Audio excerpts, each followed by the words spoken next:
we're going to move now to our next pioneer, number 13 in our series. We're reaching pretty close to the halfway mark of these 27 pioneers on our 27 pioneer timeline here. This gentleman is named Roswell Finner Cottrell. Usually goes by R.F. Cottrell. And here's a picture of him in his later years. Kindly looking man there. By the way, if you do want to see another picture too, here's a picture in his younger years. He looks a lot wilder in his younger years, doesn't he? So anyway, and probably most of what we're going to be reading about is when he looked like this, not like that, because he was a young fellow when he started getting involved. We don't know the specific date on that I'm aware of. Who is this gentleman? Brother Cottrell. He was born in 1814. By the way, the issue of Lest We Forget we have on Volume 4, Number 2, looks like this. There's a pencil drawing of him, and there's a title of one of his poems on the front, and the poem itself too, which we'll reference later on here. It's Jewish. Obviously, we're dealing with someone who is also, like Rachel was, a Sabbath keeper. January 17, 1814, he's born in Brookfield, New York, just east of Syracuse, son of John Cottrell. And the background on the Cottrell family is as follows. The Cottrells descended from the Cotterils, which means cottage dwellers, who were among the Albigenses, Catharins, Paterins, Aragonus, Navarrus, and Basque, who were listed as heretics to be exterminated in southwestern France by Pope Alexander III in 1178. 1178. This was back in the time, there was a book recently written called The Most Holy War, and it was the Albigensian Crusade, the beginning of genocide in the Christian era. Amazing, amazing book. Among the survivors of this purge, this genocidal effort on the part of Pope Alexander, was a John Cottrell who escaped to northern France and then to England. Centuries later, one of his descendants, Nicholas Cottrell, because they changed the name to Cottrell, settled in Rhode Island, of all places, in 1638, just 2 years after Roger Williams fled there after being banished from Massachusetts. So again, what's the picture? Persecution. Persecution from France to England to Rhode Island. For freedom. For freedom of religion. Okay? Freedom of religion. And Nicholas, somewhere along the line, he or his ancestors picked up the seventh day. Because Nicholas was a Seventh-day Baptist who sought freedom to worship according to his conscience. And there was only one colony to start with that would allow that. That was Rhode Island. Amazing story. Here's where the story of Roger Williams sort of has some connections with the threads that come to Adventism. Because Roger Williams went there and he decided to establish a colony where he could believe. He was not a Sabbath keeper. But I think there's some connection between him and the Sabbath. Not clear in my mind, and I didn't do the research on that when I was putting this together. But he actually made plans to establish a colony that in its charter, its founding charter, would be freedom of conscience. You can believe what you want to believe. He would debate with people who he didn't agree with, but he would grant them freedom. They could hold office. They were not discriminated in any sense there. So, and it's amazing that that seed of freedom spread to the other colonies. The smallest of all the colonies.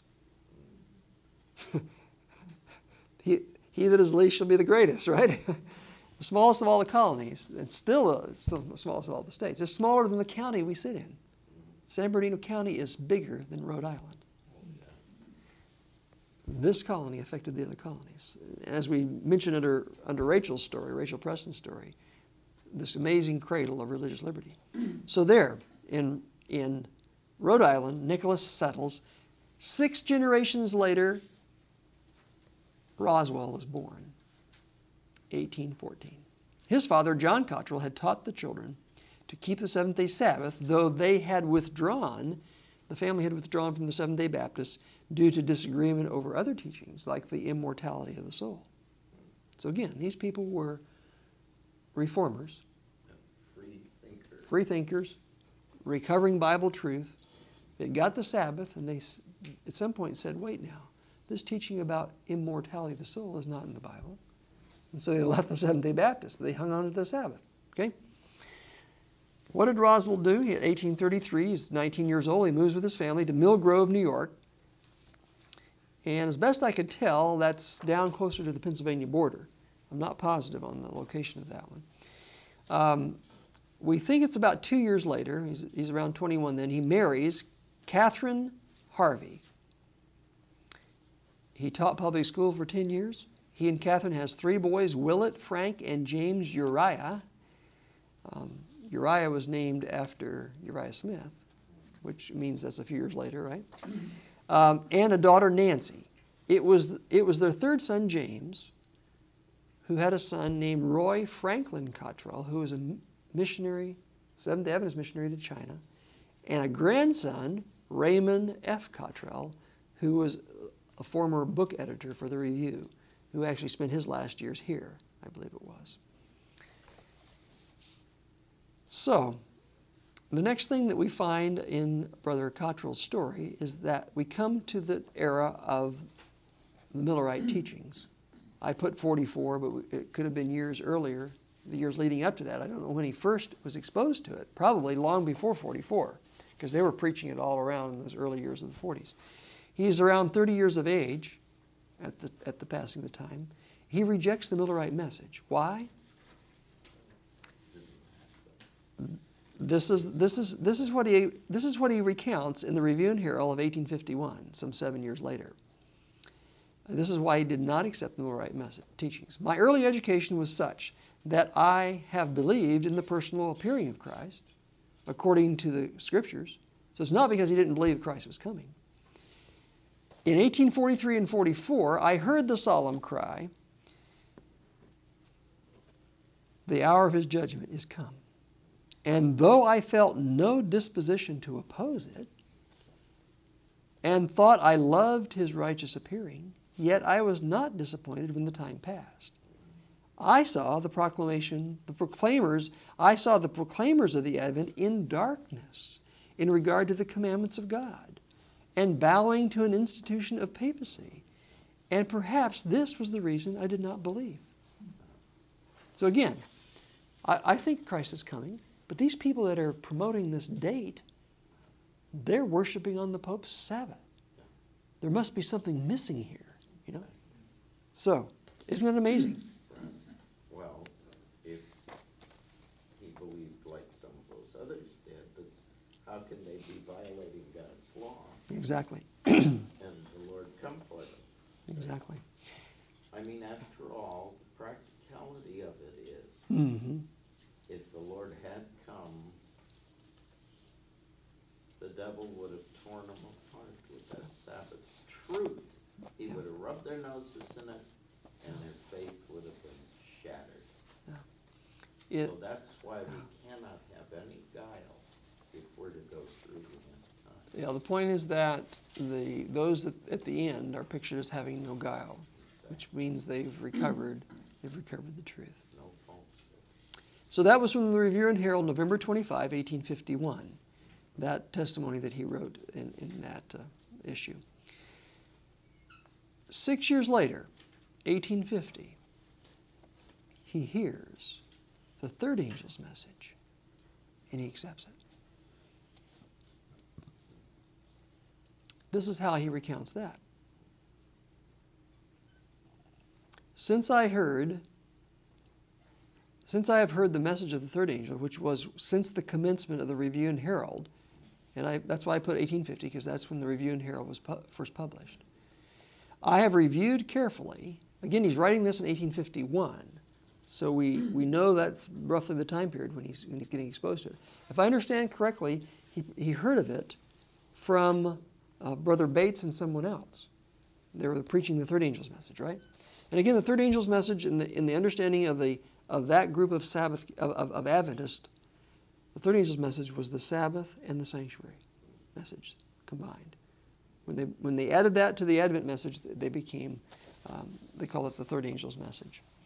Since I have heard the message of the third angels, which was since the commencement of the Review and Herald, I have reviewed carefully the whole movement. And the solemn inquiry in my mind has been, was it from heaven or of men? He saw something missing in the Millerite movement. So he's hearing now another message, still preaching about the coming of Christ, but with additional concepts. Is it of heaven, from heaven, or of men? After some 9 months, interestingly enough, good gestation period, right? After some 9 months' careful and cautious examination, I have just arrived at the decision. I believe with all my heart it was from heaven. I cannot believe that God would suffer Satan to get up so exact a fulfillment of the prophecies to deceive the lovers of Jesus Christ. Those who wait and look for his appearing. If any one inquire how I can believe all this, since Christ did not appear according to the expectations of his children, I answer, we are instructed, Revelation 14, that an angel should fly through the midst of heaven, saying, fear God, for the hour of his judgment is come, and yet there is time for 2 other messages to follow in succession before the Son of Man is seen in the white cloud.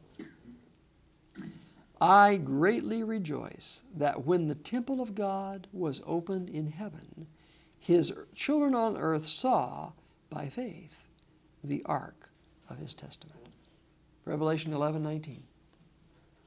This is obviously the text that Bates was preaching. And he saw the connection there. And he said, yes, there's some more messages to come before Christ comes, and the third angel's message is the last of those 3 in Revelation 14. And then we see the Son of Man on the cloud. Okay?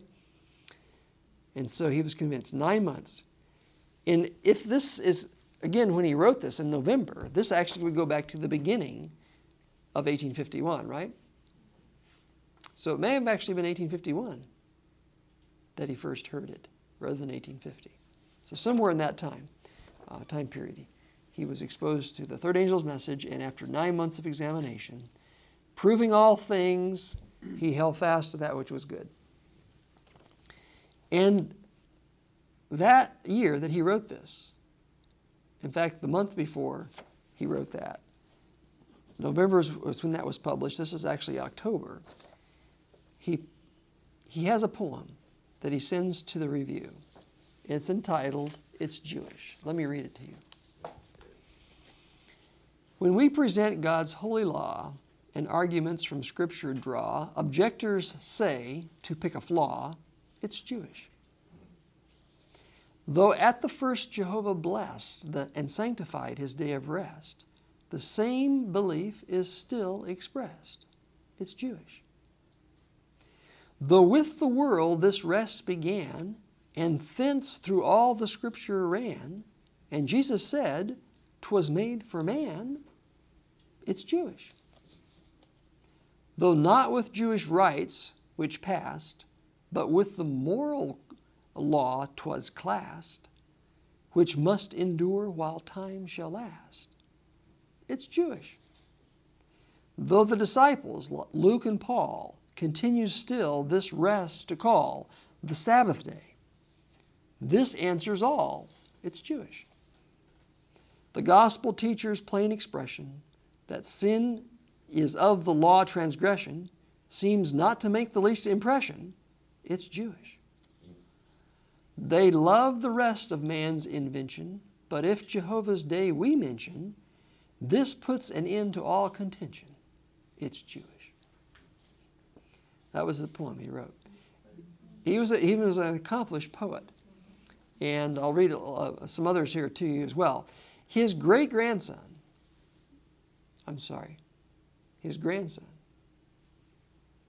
who James, now this would be his great-grandson. Roswell's son was James.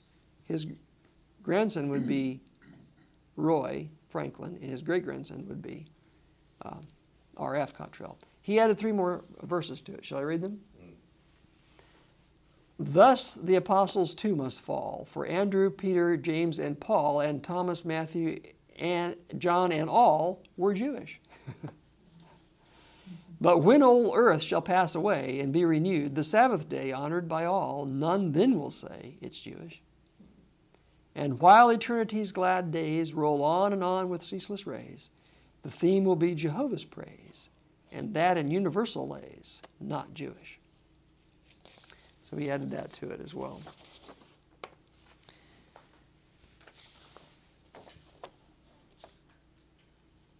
In 1854, when he's 40 years old, he's ordained by James White. And I imagine, again, this probably is how he's looking in those early years. This younger picture here. So we get a little idea of his personality by the expression on his face there. Well, the poem Yes, fits that face. it does. Poem fits the face. Impishness there. He begins the same year, 1854, a series entitled Sabbath School Lessons in the Youth Instructor, and they're published through July of 1855. First Sabbath School Lessons being published, okay? In 1855, when the series is over with, that Bible lesson series is published as a book, The Bible Class. In that same year, he became a correspondent for the Review when it moved to Battle Creek, Michigan. Also, he's 41 years old, okay? He becomes a tent master in New York with J.N. Loughborough. And how old is Loughborough? 23. Loughborough's preaching in the tent, and he has this 41-year-old tent master that helps him pitch the tent. In fact, here's Loughborough's recalling the incident in Loughborough's Miracles in My Life on the CD-ROM. Our winter labors of 1854 and 55 were in the state of New York. Again, Loughborough was born in 32. Okay, so he's just heard. Remember what we said under Rachel Preston? Loughborough accepted the message in 1852 from Jan Andrews. So this is like 3 years later, and he's going all around doing evangelism. Our winter labors in 1854 to 55 were in the state of New York. You can imagine the major labors were in the summer. It was easy to travel and whatever, but they still worked in the wintertime because you could get around with sleigh, that type of thing. They were in the state of New York when our people there learned of the tent effort success in Michigan. See, the first tent that we bought for evangelism was in Michigan. And when the people in New York heard about it, they purchased a tent and a wagon for New York. They also bought and presented to me the horse and carriage formerly used in the travels of Elder and Mrs. White. Interesting. So this evangelist is being helped by the believers in that state, buying him transportation. Didn't have cars. They bought him a horse and a carriage. There's also a wagon, probably to carry the tent around in, right? Because the tent had to be folded up, whatever. A 60-foot tent was purchased on the last of May, 1855, and erected in the dooryard of Harvey Cottrell of Millgrove. See, that's where the Cottrell family had moved. And I believe Harvey must have been one of Roswell's brothers, I would imagine. I didn't check that out. Here with R.F. Cottrell for tent master, our summer efforts began. So again, there's the Loughborough's story there of the summer of 55 when Cottrell's helping him there. The record is that a few years later, he's preaching to the Seneca Indians through an interpreter. So not only is he an author, he's writing lessons in the youth instructor, he's writing poetry, he's also a preacher himself who goes out and does preaching. Yes, he had a burden for the Native Americans, and he's preaching to them through an interpreter, giving them the message. The next year, 1858, he's 44 years old. February 25, he writes an article for the Review entitled Spiritual Gifts. This article is amplified, and it's used as a 12-page introduction to a book by the name of Spiritual Gifts, Volume 1, by Ellen White. Do you know what that is? Have you seen those little tiny books, Spiritual Gifts? Volume 1. This is a little tiny book that's sort of like these size of those little testimonies that they were publishing. And the introduction is an expanded copy of his article on spiritual gifts. What does it do? It gives the scriptural background for believing that the gift of prophecy is still God's method of speaking to his people. And this is the end of that introduction in spiritual gifts. The testimony of Jesus, the testimony of Christ was confirmed in the Corinthian church, and what was the result? They came behind in no gift. Are we not justified then in the conclusion that when the remnant are fully confirmed in the testimony of Jesus, they will come behind in no gift, waiting for the coming of our Lord Jesus Christ? Again, look at 1 Corinthians 1, I think it is. That's exactly what it states there in that passage. He's referencing that. I remember taking a class in college from a man by the name of Robert Francis, and he used this very verse in Corinthians to address that.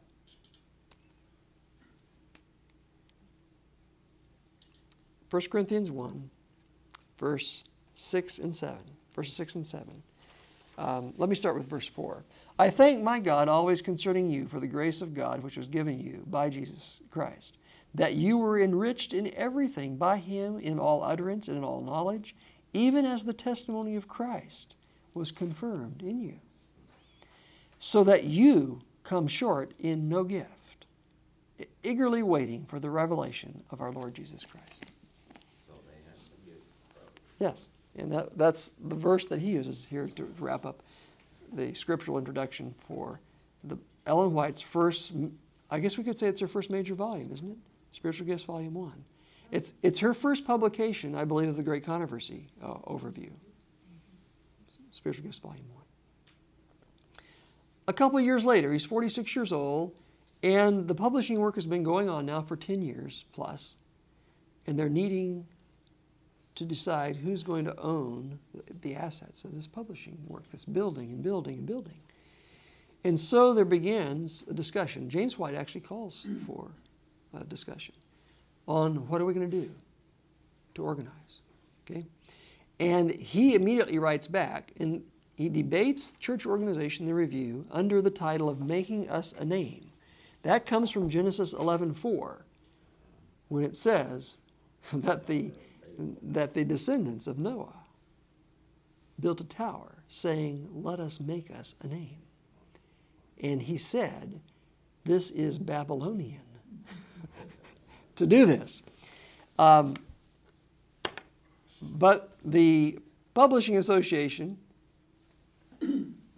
organization and the church name was voted.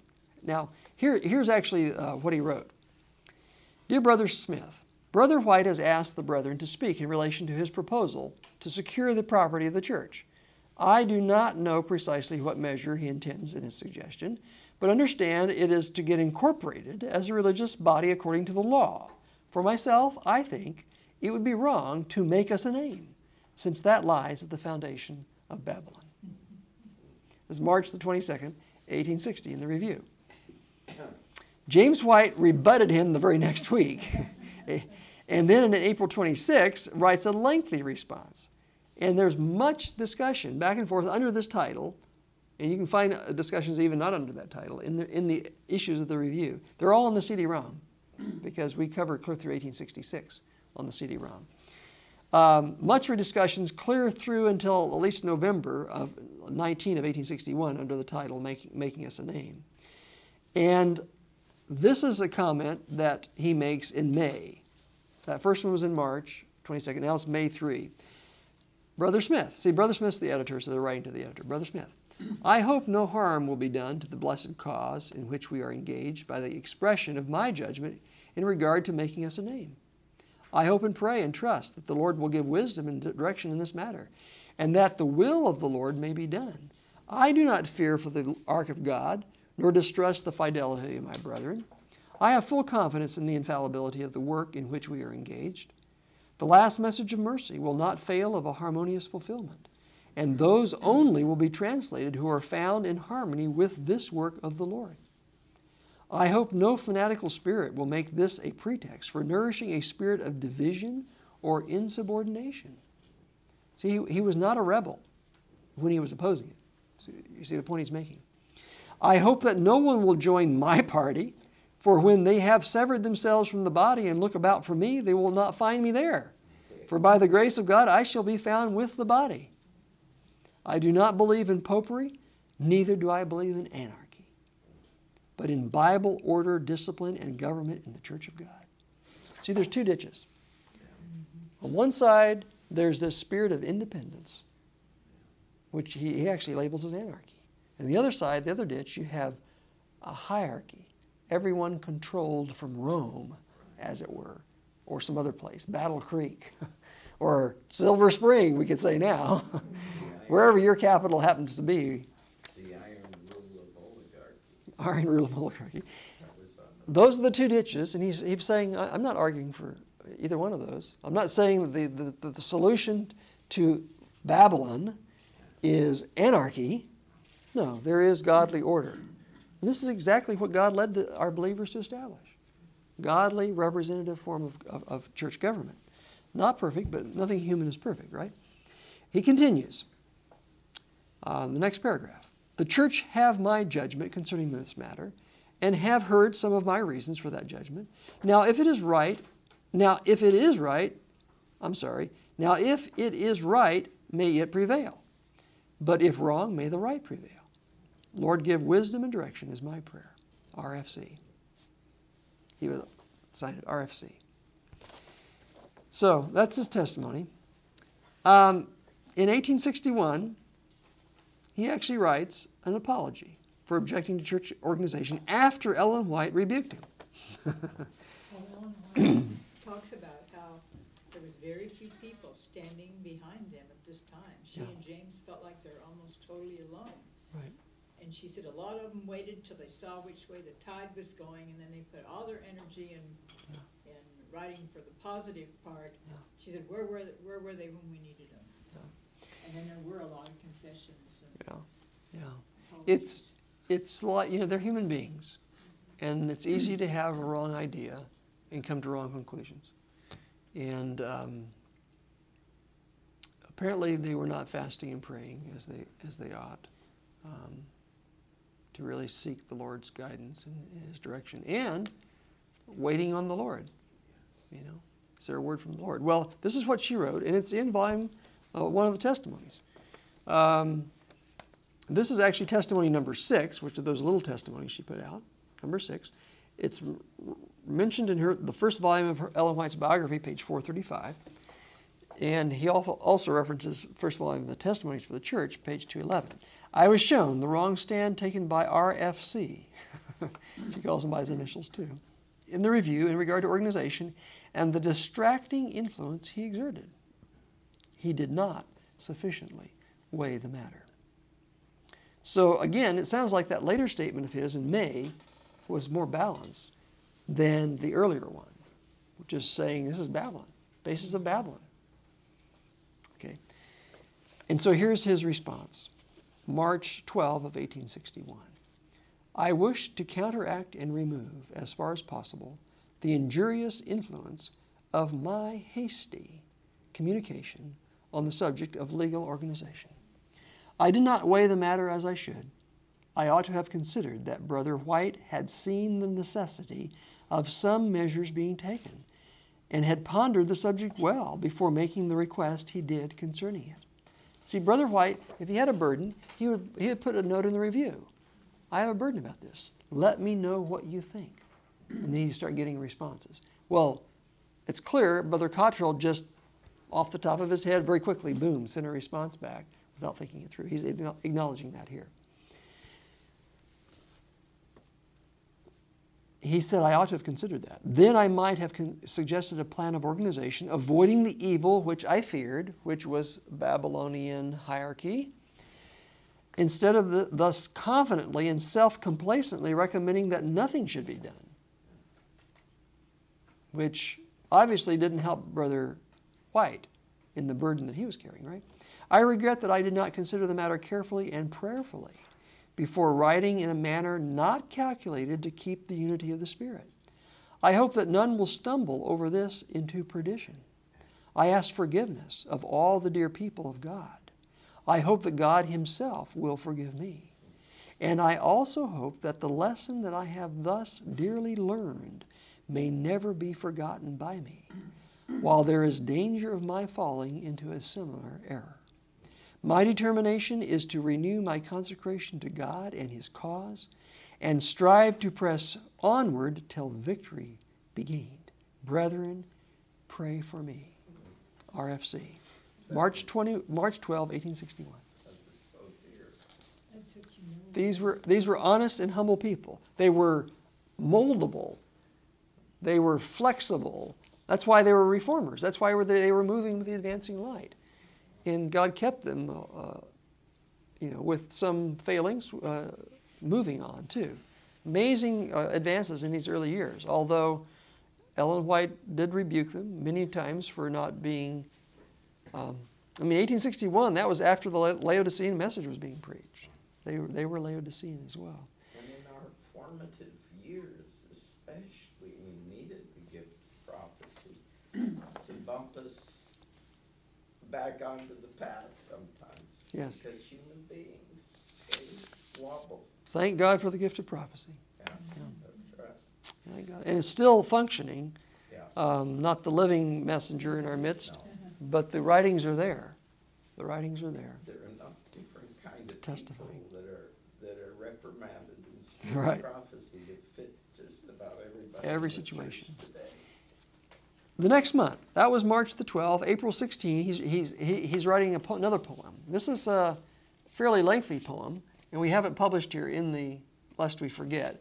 It's entitled The Three Persecuting Powers: the Dragon, the False Prophet, and the Beast. Let me just read you a couple verses from this. On Patmos' lonely island, the loved disciples saw three notable oppressors with saints proclaiming war. The first, the great red dragon, with features fierce and rare, the pagan superstition erecting everywhere. But after some few ages, the dragon's power grew weak. His votaries forsook him, the living God to seek. So feigned he too conversion, and lo, the beast arose, with all his papal terror, truth's progress to oppose. The ancient pagan images, its doctrines and its laws, were now entitled Christian, to help his hellish cause. 'Twas thus the wily serpent pursued his artful plan, and ages upon ages the blood of martyrs ran. But 42 months was all the time allowed the beast, and ere the period ended, so had his strength decreased. His days of rule were shortened, his power to call for blood. The earth had opened her mouth for saints, and swallowed up the flood. And yet there is another to act upon the stage, though through whom the same old serpent will manifest his rage, a beast which, though he outwardly was lamb-like, fair and mild, spake like the pagan dragon, ferocious, loud, and wild. Though all men are made equal, so holds he in his creed, the slaves from out their bondage must nevermore be freed. And though in things religious all men are to be free, it means when laws divine with human laws agree. Once empires, thrones, and kingdoms with papacy made bold to slay the host of martyrs with cruelties untold, but now a fair republic, a Protestant so mild, usurps the dangerous power, and with the same runs wild. The old red pagan dragon turned papist on the day turned papist on the day he saw the Christian doctrines were like to bear the sway. He seizes on the scriptures and keeps them all unseen, and offers for a stipend to tell what they must mean. At length from out its prison the Bible has been freed, and loudly now is heralded as Protestants' sole creed. The cry is now the Bible, that alone. Come drink from the pure fountain that flows from out the throne. High hopes are widely cherished. The Bible has been freed, and now 'tis thought that Satan is overcome indeed. He sees that mere profession is but an azure gauze, and lo, he now espouses with Protestants their cause. The Bible, scattered broadcast, is laid upon the shelf, and man is seldom met with who reads it for himself. And though some few, like Timothy, have read it from their youth, tradition still is followed instead of living truth. The last great persecution is drawing on because some few will heed the Bible and keep its righteous laws, while others, the great masses professing still the same, hold on to papal errors and all their groundless claim. The battle soon is coming. Choose now, while yet ye may, the Bible and its precepts and Jesus to obey. Soon closes up probation. Then will the dragon rage, and battle with the remnant most cruel will he wage. But short will be the conflict, victorious the saints, redeemed from all oppression and freed from all complaints. With shouts and songs celestial, triumphant will they sing the praises and the victories of Jesus Christ, their King. That was his poem on the three persecuting powers, the dragon, the beast, and the false prophet, which is in Revelation 12 and Revelation 13. 1865, at the age of 51, he becomes,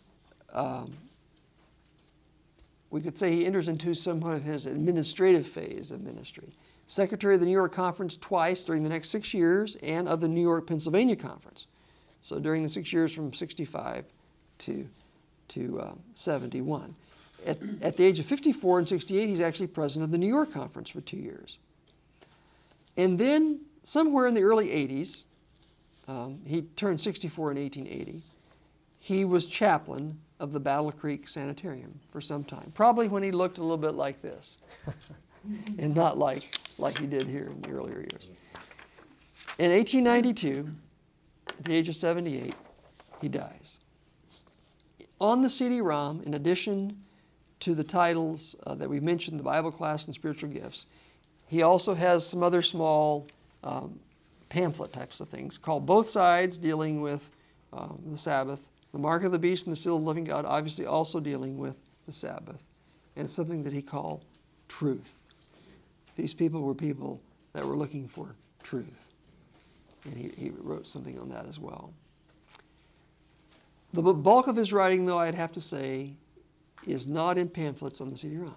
You go to the 27 volumes of the Review and Herald that we have on there through 1866. You'll find the bulk of what he wrote there in the periodicals. The bulk of the pioneers in general is in periodicals, their publications at least. The books often were published articles put together into a book form. That's often the way that they developed. Since he died in 92, it'd be interesting to find out how long he wrote in the Review. Whether during his years as an administrator was he still writing. We have through 1866, so we could check on the CD-ROM how long his name. I actually found out that you can search for initials. Just type in R space F space C, and then you find every place where RFC shows up. So don't only have to look for Cottrell, but you can also look for his initials. But again, what do we learn from the life of R.F. Cottrell? What would we say he's known the most for in terms of the landmark truths? Oh, the landmark truths. Well, it's fairly promising. Investigate things thoroughly. Investigate things thoroughly? Yeah. Okay. I think with his... Spirit of prophecy. He supported the spiritual gifts very much, ministry of light. But with his heritage, apparently going back further even than Rachel Preston's with the Seventh-day Baptist, I do believe, even though he was not one of the early promoters of the Sabbath. He was not with the group until 1850-51. Okay, he was a believer in the Sabbath, and he obviously brought to the movement a very strong Sabbath heritage, and his skills in two distinct ministries of the church. Maybe we could actually add a third: publishing, being a correspondent for the Review, writing, being an administrator in the church, okay, organization of the church, that ministry the church has been given. And then we could say also perhaps evangelism, preaching to the Indians, helping Loughborough with his evangelistic meetings too. And we can thank God for his descendants as well that have helped the church, even though the latest one abandoned the message of 1844 before he died. Gave a lot of contribution in the Bible commentary and the other things that are a blessing. And the early writings are still there, being made available to us on the computer. We thank God for that. So again, we thank God for these pioneers. We've done, like we said, now 13 of the 27, and we want to keep moving through the rest in the future.